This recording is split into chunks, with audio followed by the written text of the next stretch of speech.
बहुत समय पहले नदी के किनारे एक पीपल का पेड़ था। उस पीपल पर एक तोता था, एक तोती थी। उस पेड़ पर उनका घोंसला था। बड़ा गहरा प्यार था दोनों में, और इतना गहरा था कि दोनों ही साथ में निकलते, साथ चारा चुगते, या फिर कभी कभी चारे की कमी होने पर अलग अलग भी उड़ जाते। और शाम को जब घोंसले में लौटते तो तरह तरह से एक दूसरे को प्यार करते थे। फिर घोंसले में साथ सो जाते। लेकिन एक दिन ऐसा आया, शाम को तोती लौट कर ही नहीं आई।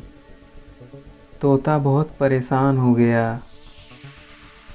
कभी अंदर जाके खोजने लगा, कभी उड़ के एक तरफ और कभी दूसरी तरफ चक्कर काट के लौट आता। अंधेरा बढ़ता जा रहा था। निराश होकर घोंसले में बैठ गया। शरीर और मन दोनों से थक गया। उस रात तोता को नींद भी नहीं आई, ना ही उसने उस दिन चारा चुगा, और बराबर कुछ बोलता रहा, मानो जैसे तोती को लगातार पुकार रहा हो। दिन भर ऐसा ही बीता। घोंसला उसको सूना लगे, इसलिए वह ज़्यादा देर रुक न सका। फिर अंधेरे ने उसको अंदर रहने को मजबूर कर दिया। दूसरा दिन हुआ। फिर तोती की वैसे ही तलाश करने लगा, वैसे ही बार बार उसे पुकारने लगा।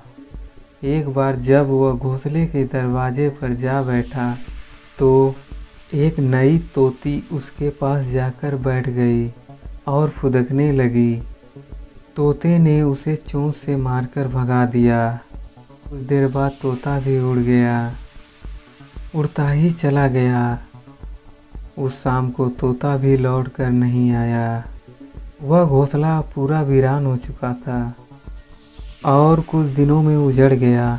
कुछ तो हवा ने तय किया और कुछ चोंचों से भर भर के तिनके और पत्तियां निकाल ले गईं। अब उस घोंसले का नामो निशान मिट गया था, और उस पीपल के पेड़ पर तोता तोती के एक दूसरे नए जोड़े ने अपना घोंसला बना लिया। दोस्तों, इसी को कहते हैं, ना खुशी कभी बता के आती है, ना गम।